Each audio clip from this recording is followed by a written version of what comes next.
मध्य प्रदेश ने पिछले 2 दशक में एजुकेशन हब के तौर पर भी अपनी पहचान बनाई है। यहाँ सरकारी और निजी क्षेत्र के कई नामी शिक्षण संस्थान हैं, लेकिन लॉकडाउन से इस कारोबार का भी बहुत अधिक नुकसान हुआ है। हालात यहाँ तक बिगड़ गए हैं कि कोचिंग संस्थानों से जुड़े लोगों को भूखा मरने तक की स्थिति बन गई है। वहीं दूसरी ओर सरकार ने कोचिंग संस्थानों के लिए कोई जरूरी कदम नहीं उठाया है।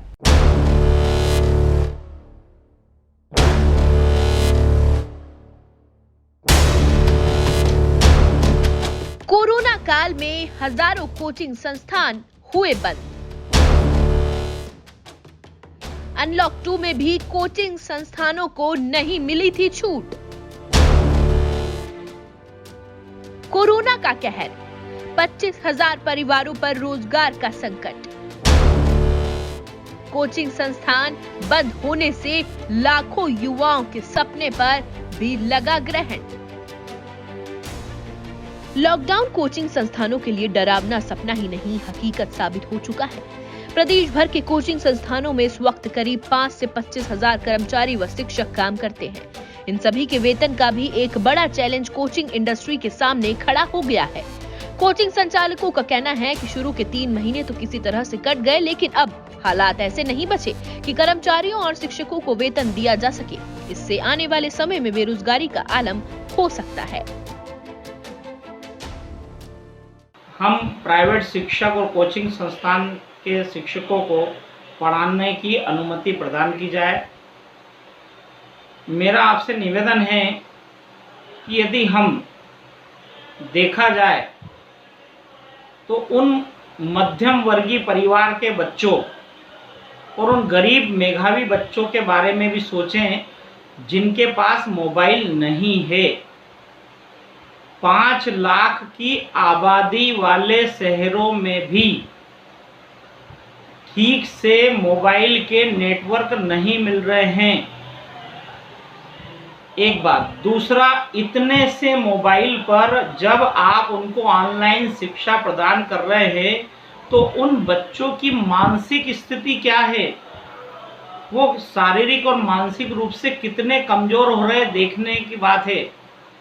आप शहर में, कस्बे में निकल के देखिए, हर व्यक्ति इस कोरोना की महामारी में भी अपने काम कर रहा है, वो अपना बचाव कर रहा है। तो आपसे मेरा निवेदन है कि हम भी भारत के निवासी हैं और इस पूरे ब्रह्मांड में सबसे कमजोर यदि कोई है तो मेरे ख्याल से वो एक शिक्षक है। प्रदेश में सैकड़ों कोचिंग संस्थान हैं, जिनमें से करीब 95% संस्थान किराए की इमारतों में चल रहे हैं। मार्च महीने से सभी संस्थान बंद है, लेकिन किराया हर महीने की चुनौती बन रहा है। मकान मालिकों का दबाव अब कोचिंग संस्थानों के लिए परेशानी पैदा करने लगा है। संगठन के अध्यक्ष संविदर सिंह मिंगवाल का कहना है कि कई कोचिंग संस्थान तो इस वजह से बंदी की कगार पर पहुंच गए हैं। नमस्कार, मैं लक्ष्मी नारायण बकोरिया, कार्यकारी प्रदेश अध्यक्ष Madhya Pradesh coaching owners association. आज मृदुभाषी के माध्यम से एवं कोचिंग एसोसिएशन की ओर से अनलॉक 4 में भी कोचिंग संस्थाएं नहीं खोली गई है, इस संदर्भ में कुछ अपने विचार रखना चाहता हूं।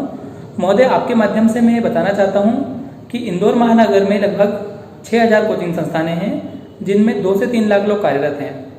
अगर प्रदेश स्तर पर हम ये आंकड़ा देखें तो लगभग 25 से 30,000 कोचिंग संस्थानें हैं, जिनमें कि 12 से 15 लाख लोग कार्यरत हैं। जैसा कि आपको पता है कि विगत 5 माह से कोचिंग संस्थान नहीं खुली है, तो इनसे जुड़े हुए जो लोग हैं, जिसमें कोचिंग डायरेक्टर्स, यहाँ पढ़ाने वाले शिक्षक, सफाई कर्मचारी, कोचिंग संस्थानों से जो वाहन अटैच होते हैं उनके ड्राइवर, हॉस्टल्स, मेस, ऐसे जो एसोसिएट बिजनेस है, उन सभी पर इसका प्रभाव पड़ा है। तो शासन प्रशासन से हमें मांग रखना चाहते हैं कि जल्दी से जल्दी कोचिंग संस्थान खोले जाएं और इसके लिए शासन एक गाइडलाइन सुनिश्चित करे। शासन के द्वारा जो भी गाइडलाइन हमें प्राप्त होगी, सभी कोचिंग संस्थान उसका पालन करेंगे। अनलॉक 1 में औद्योगिक संस्थानों व व्यापारिक प्रतिष्ठानों के लिए गाइडलाइन जारी कर छूट प्रदान की गई है, लेकिन कोचिंग सेंटर के लिए कोई छूट नहीं गई। इस कारण वह लंबे समय से बंद है। कोचिंग सेंटरों के बंद होने से पहले वाले छात्र छात्राएं अपनी फीस वापसी की मांग कर रहे हैं, जबकि बिल्डिंग मालिक लगातार किराए की मांग कर रहे हैं। उनकी ये भी मांग है कि जब तक केंद्र सरकार से कोई गाइडलाइन कोचिंग सेंटरों के बारे में नहीं आ जाती, तब तक उनको किराए से मुक्त किया जाए। अपनी गाइडलाइन के आधार पर हमें परमिशन प्रदान करें। इसके अलावा आप देखें बाजार में कितनी भीड़ है। एक दुकान पे 4-4, 5-5, 7-7 लोग पास खड़े हुए हैं। दारू की दुकान पे देखो आप, न जाने कितनी भीड़ मिल जाएगी। हम तो बच्चों का भविष्य बनाने के लिए यहाँ पर बैठे हैं। तो आप सबसे निवेदन है, हमको सरकार से कोई भी मतलब हेल्प नहीं चाहिए। हम अपनी मेहनत का ही मांग रहे हैं। हम आपसे निवेदन करते हैं कि आपकी जो भी गाइडलाइन होगी हम उसका पालन करेंगे। हमको न्यूनतम बच्चे पढ़ाने की परमिशन दी जाए। मध्य प्रदेश में एजुकेशन हब बने इंदौर में तो हालात और भी बदतर हैं। कोरोना महामारी के चलते अर्थव्यवस्था चौपट हो गई है। कोरोना संकट काल में एजुकेशन सिटी की कोचिंग इंडस्ट्री पूरी तरह से ठप पड़ी है।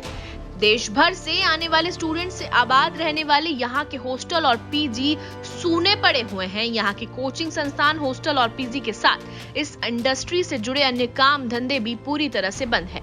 एक अनुमान के अनुसार कोरोना के चलते यहाँ करीब 1 लाख परिवारों पर रोजगार का संकट पैदा हो गया है।